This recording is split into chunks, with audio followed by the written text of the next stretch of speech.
Welcome to the Dr. Leadership Show, where we take a look at how you approach your work and personal life and how we can make the most out of both of them.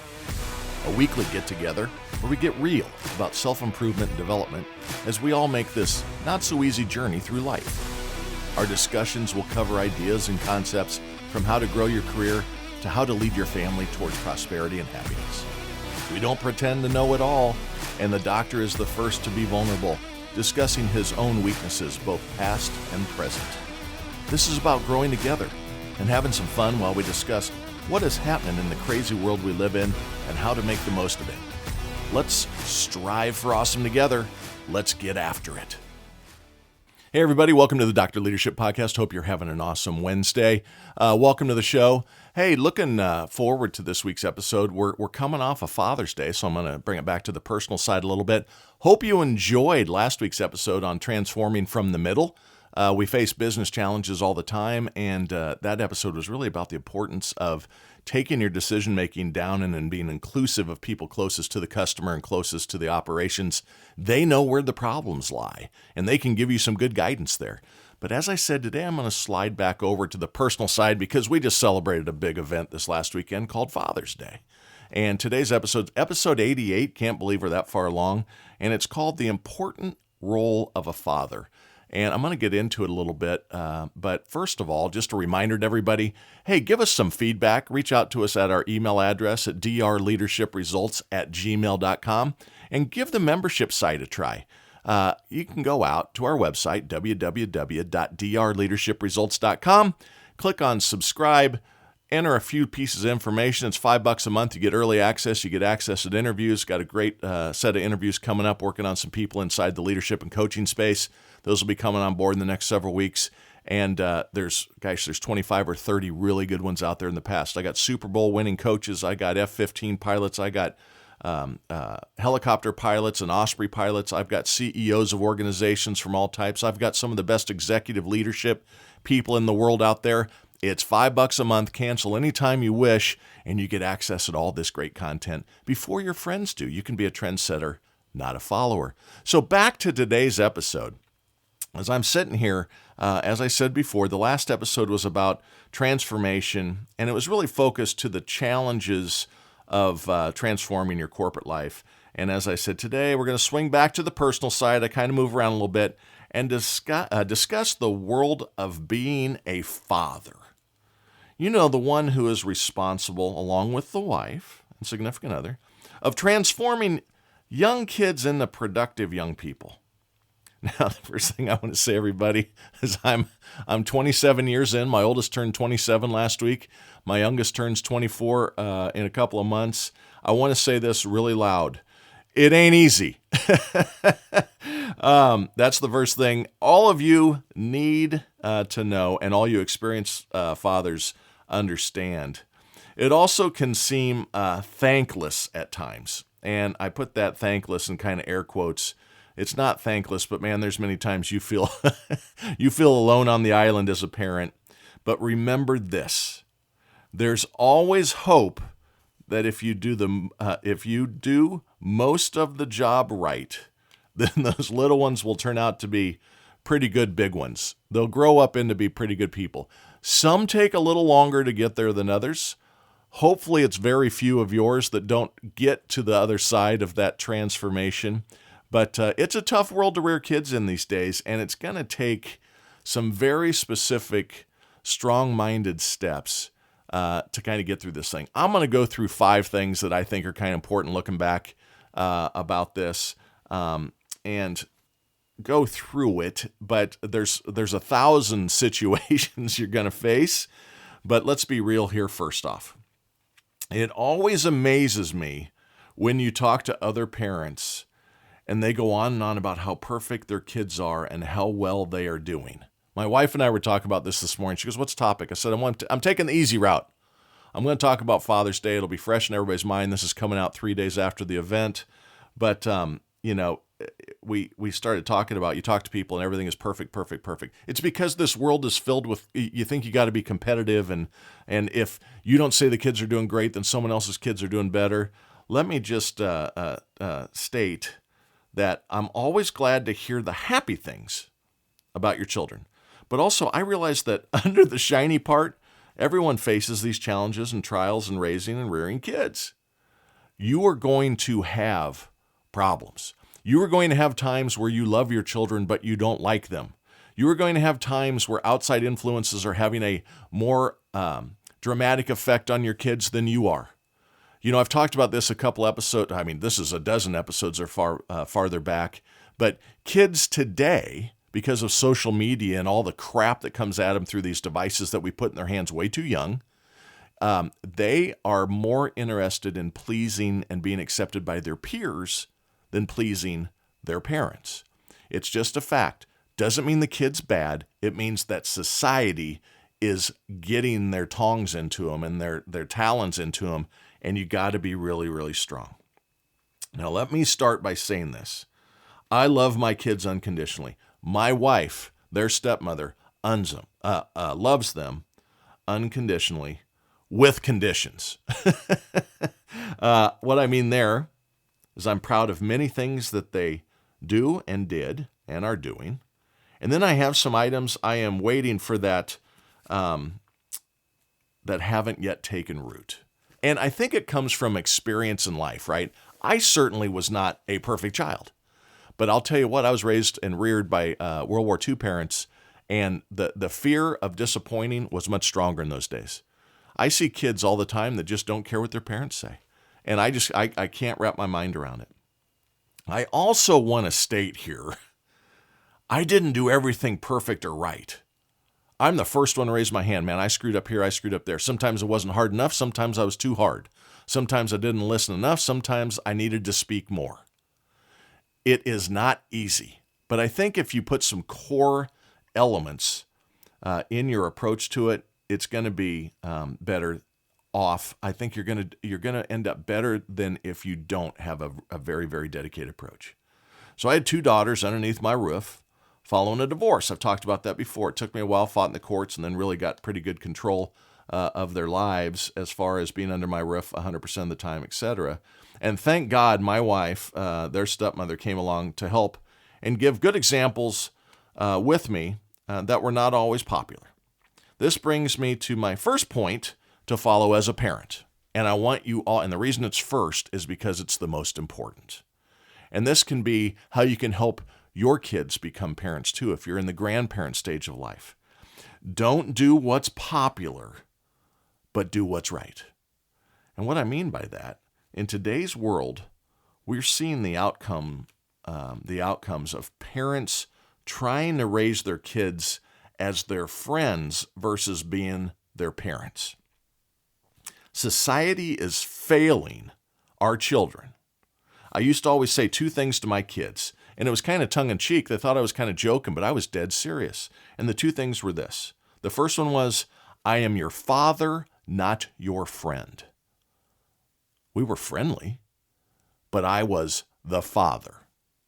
I was not their friend. I have seen many parents fail here. They want to be their kids' friends when they're 12 and 13 years old. The moms want to be in the room with all the girls, and the father wants to be in the room with all the boys and watching sports and having those memories of what they never could be when they were younger. The second thing I used to always say, my responsibility as a parent, as a father, was to do this. My job, I said this all the time to my girls, my job is 25 and alive. In today's society, there are significant risks that can take a child's life. It's an extreme example saying 25 and alive. What my point I was trying to get across there is I am responsible to getting you to the age of 25, and then after that, it's on you. I've given you the tools. Your mother, your stepmother and I have given you the tools. Sometimes don't look at exactly what the other party was doing. That was my first realm at marriage. For a father to get full custody of daughters, you can imagine there were some challenges there. I want them to have a relationship, but it's still a coaching job in progress on what good looks like from a parenting standpoint. Today's world is all about fake, self-righteous, look at me, I am awesome BS. That stands for bullshit. I'm going to say it out loud. This world is all about look at me, I am terrific, I'm an an influencer. That always makes me gag up a little bit here.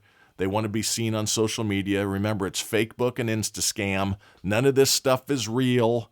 Everyone's trying to be the next Kardashian, and it's not a good place to be. That money is not making them any happier in life. It is a train wreck when you pull off the covers of filters, etc. Everything about them's fake. Their eyelids, their lips, their noses, their hair color, their body shape, it's all make-believe. So don't let your kids get wrapped up in that fake self-righteous stuff.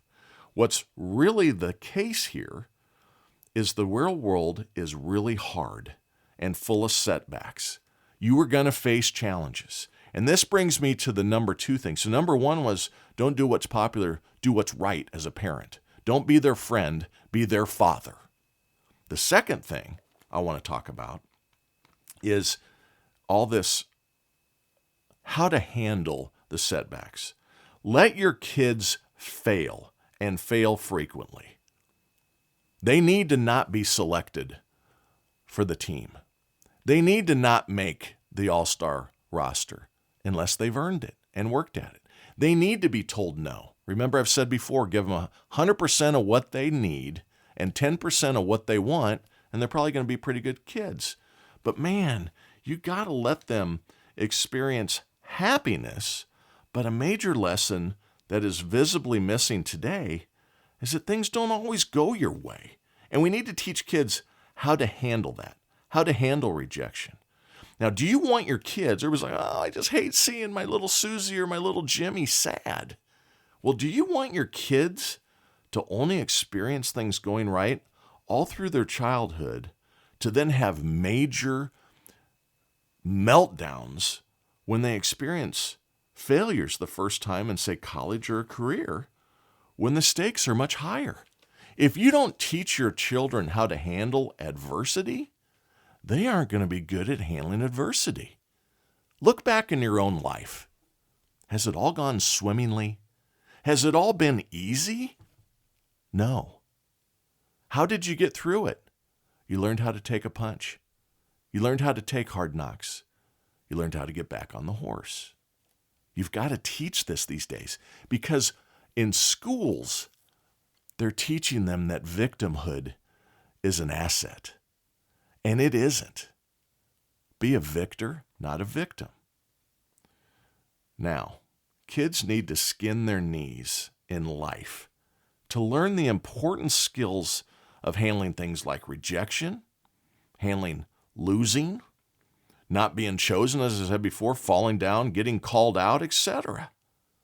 As a father, the importance here is this skill is critical to teach, since again, life ain't easy.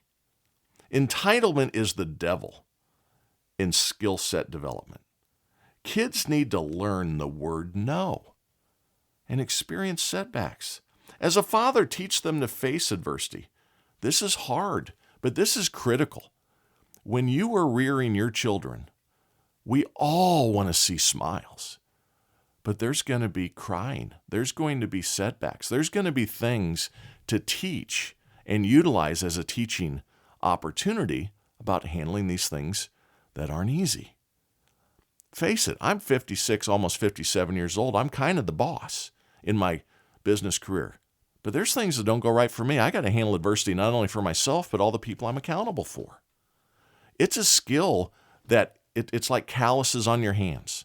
The work gets easier with calluses on your hands. You got to develop some calluses for them. You got to teach them that they aren't dying when they skin their knee. You got to teach them that not getting chosen for something doesn't mean that everybody thinks they're a loser. 99.99% of everybody out there isn't getting chosen for the things that they're trying to get chosen for. If they aren't acting like the top 1% or earning like the top 1% at whatever they're trying to accomplish, they aren't going to be in the top 1%.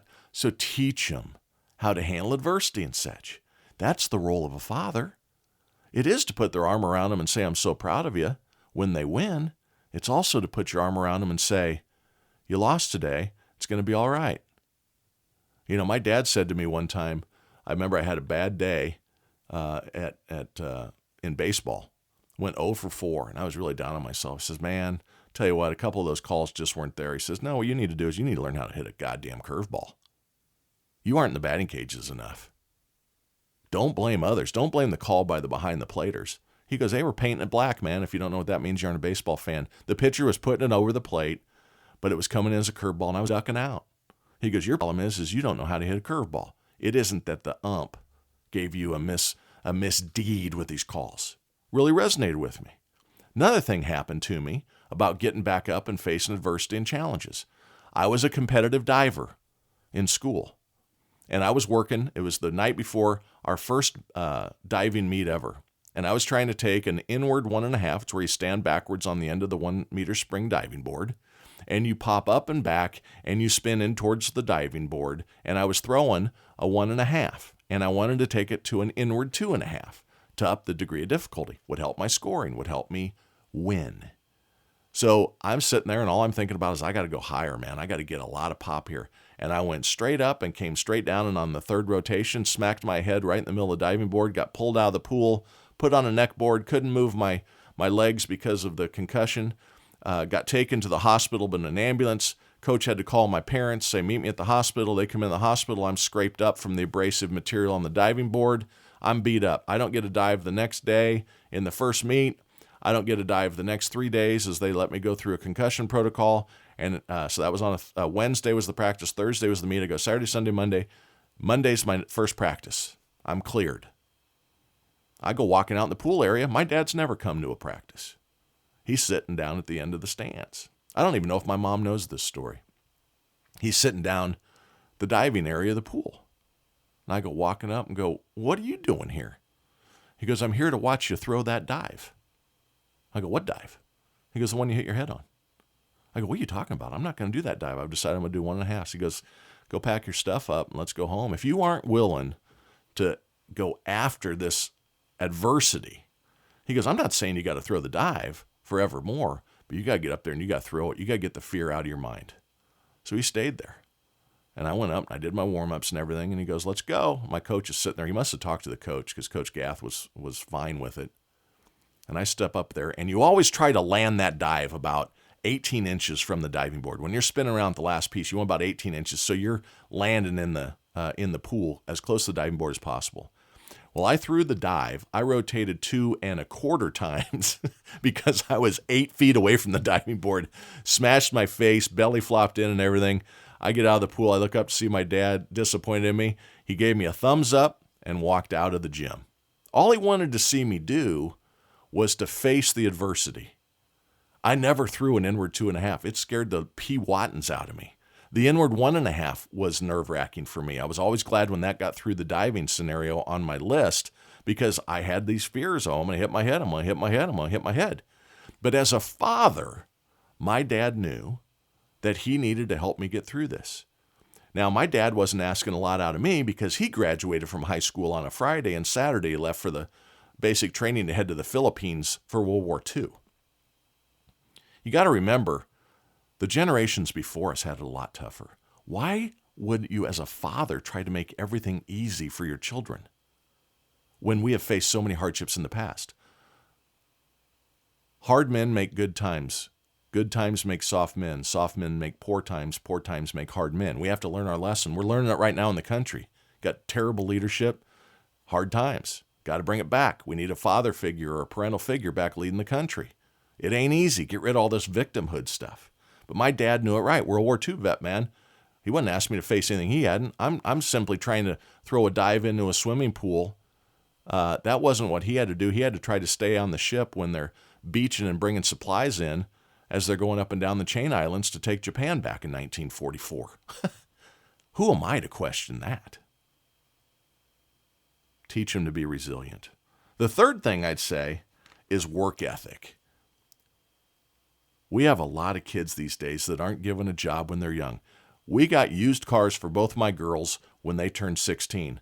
Before they could get the car, they had to have a job. They both started working at 14. They were working at Chick-fil-A. They were working at Starbucks. Did it all through life. They had to have a job. They had to take care of their own gas expenses and things. Teach work ethic early. Around the house, chores, if you're given an allowance, make them earn something on it. Don't just hand them the money. You got to clean your room. You got to bring your laundry down. Maybe you got to run your own laundry if you're a single parent. You got to help with vacuuming. You got to dust. You got to do these types of things. Get out and help me mow. Get out and help me clean the pool. First world problems. Wash your car. Don't be late. Show up. Pick up a shift for somebody if they have a challenge and they have the need for somebody to help them out. Take the extra 4 hours. It's cash in your pocket. So teach them about work ethic and the importance of saving money. I just had a great conversation. My youngest daughter called me this morning for Father's Day. This is being recorded on Sunday, Father's Day. And we were celebrating her first big milestone. She's 23 years old and already has $24,000 between her 401k and her Roth account. And you do the math on that, that's going to be $1.2 million when she turns 65 if she doesn't put another dollar in there. Do your kids understand the rule of 72 and some of those things? You got to teach them the value of saving money. Hard work is the key to prosperity. That's the work ethic. Don't follow your passion, but teach them to follow what they are good at. I saw this the other day. Someone was talking, he goes, we always say, follow your passion. You'll never work a day in your life. Well, your passion may not pay the bills. Your passion you may not be good at. I'm real passionate about music. I can't play an electric guitar. I don't get to follow that passion and try to be a rock star at 56 years old. I got to follow what I'm good at. That's leading teams. That's being a business leader. So don't follow your passion. Follow what you're good at. With good work ethic, now, you can be good at anything. So maybe you practice and practice and practice and practice and practice when you're young, and your passion is what you're good at too. But you just got to be a realist here. Your passion can be your vehicle, but if not, that's called a hobby. Lots of people have hobbies. I've got a person in my family who has an unbelievable degree that takes lots and lots of medical capabilities and all sorts of things. They're sitting, posting stuff on Instagram about stars and planets. Got the ability to be making $400,000 or $500,000 a year, making an impact in life, and they're sitting back there because their family has some wealth and they aren't required to go out and work. They did some things wrong. She is not practicing life the way she should. She's fortunate, got the financial wherewithal to do it, but she's not instilling that work ethic that I'm talking about here. Wonderful person, just not real happy with what she's doing right now. To each their own. Financial habits are really hard to establish in young ones since there's all this instant gratification stuff going on. Teach them the power of the rule of 72. I touched on that with my daughter a minute ago. What compounding interest is. For those of you that don't remember, the rule of 72 is this. Take whatever interest rate you invest $1 at. If you put $1 in an account and you make 10% on that money in interest or in growth or in appreciation, you take 72 and divide by the amount that you were earning, the 10%, that equals 7.2. That means that dollar or that $100 or that $1,000 that you invest will double every 7.2 years. That's how my daughter that's got $24,000 invested in long-term retirement accounts already, that's going to double. She's 23. She has 42 years before she turns 65. That's going to double almost 6 times. So 24 becomes, let's say it's 25,000, so the math's easy. 25 is going to become 50. Going to become 100, doubles the second time. Going to become 200, doubles the third time. Going to become 400, doubles the fourth time. Going to become 800, doubles the fifth time. And becomes $1.6 million.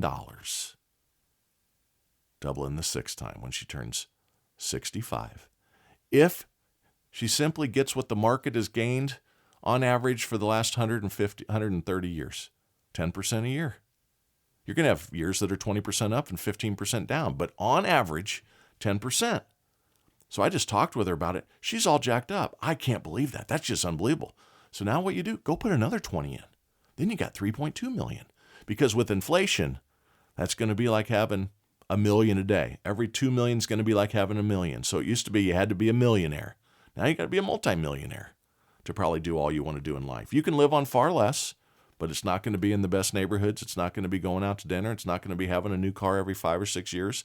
It's going to be a challenge. So you can work hard now or work hard later. As my wife used to say, pick your hard. Hard today, saving, being financially mature, or it can be hard later. You can work until you're 75 years old if you want to. The other thing teaching about is pre-tax and post-tax vehicles to save money. Teach them what appreciation is versus depreciation. Not to appreciate something, but to appreciate in value, to grow in value. This is critical. And again, I have one daughter. These rewards and these things are really showing up. The other one requires a little work still. Doesn't mean I don't love her. It means that she just hasn't blossomed there yet. And we are utilizing hope. Excitement about financial freedom will reward them for their whole life. Their whole life. Nothing feels better than financial freedom. My wife and I concentrated, slaved away, didn't do a lot of fun things, not a lot of dinners out. We enjoy each other very much. We don't need those things to have a good time. We enjoy peace and quiet. We enjoy a good comedy. We enjoy sitting together and talking.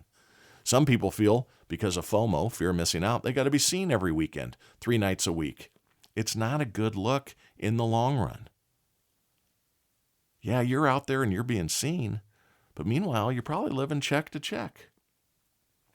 The fourth item I wanted to talk about was teach kids to cheer for others, right? Again, it goes back to this, how everything is about me and not versus we. A good friend is happy when others succeed. Teach them to be a good friend. That's about this we versus me. As I said, be reliable. Don't be petty. Be forgiving, but not forgetful. Root for others and be humble about yourself. Life is not a competition except for with yourself. Compete against your own shortcomings. Compete against your own best you've done. It used to aggravate the hell out of me with my kids. I'd say something to them, I was disappointed, and they say, well, I'm not as bad as so-and-so. Well, quit comparing yourself to the garbage. Start comparing yourself to the grandeur, the people that are good. That's your barometer. And most importantly, it's why I love golf. It's a game against yourself. If the best you've ever shot is 90, 89's the target. When you shoot 89, 88's the target. You don't need to worry about the guy or gal that can shoot par, 72, 71, 70. You aren't going to get there. So drive yourself to greatness. Compete against your own on your shortcomings. Teach kids about loyalty and being family-centric. Teach about the proper order of life. This one might be a little bit controversial to some people out there. I don't care. It's my show. Marriage before children. Marriage then kids. It's been proven. You can look it up. The number one way to poverty, or the number one way to be financially in a bad spot for a long period of time, the rest of your life, is to have kids out of wedlock. Get married first, then have kids. Don't have kids by 4 or 5 different people. Don't have kids because it means you can get an extra $800 a month on the government. Be self-reliant. Do these things in the appropriate order. Mistakes and accidents happen. I get it. But if you can, choose marriage before children. Be loyal to your spouse. Be social together. On Father's Day, I'm going to bring up another one of my father's statements. When I got married the first time, this is back in end of 91 or early 92. He said, son, I've got just a couple words of advice for you. If you ever go to the bar, go with your wife. That way, when you leave the bar, you always leave with your wife. And he goes, alcohol is a terrible thing that gets people to do really, really bad things. So if you're going to partake with your significant other, and you just make sure that you walk in and walk out with that happy married couple hand in hand. It's a great little point. Might be controversial. Again, I don't care. He was a World War II vet, hero in my eyes. My parents, both heroes. And they were married a long, long time before he passed away. My mom's now going to be 95 in August. He passed at 84, and they were over 60 years of marriage together. It worked. I'm going to pay attention to them. And finally, the last thing I want to talk about, and again, this isn't all-encompassing. I'm just throwing some ideas together on what it means to be a father. Teach them to be anti-drama. Man, there's some drama in this world today. Don't talk about others. Handle issues head on, and don't be grudgeful. If somebody smacks you in the face with some truth, don't be angry at them. Be thankful. Remember, feedback is a gift if you choose to accept it. I'm very direct. My wife is very direct. Sometimes our children appreciate it, and sometimes it ruffles their feathers.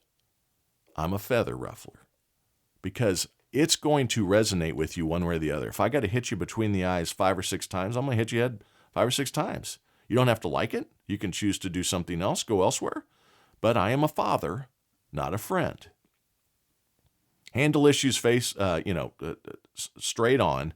My wife's dealing with this now. 2 people in the office having, cat fights on a daily basis. She's going to take them to lunch and say, this shit's going to stop. You're being a cancer inside the organization. You are poisoning the well of good relationships inside the organization. One of 2 things needs to happen. You 2 either get over this or you both will be gone. I mean, that's easy.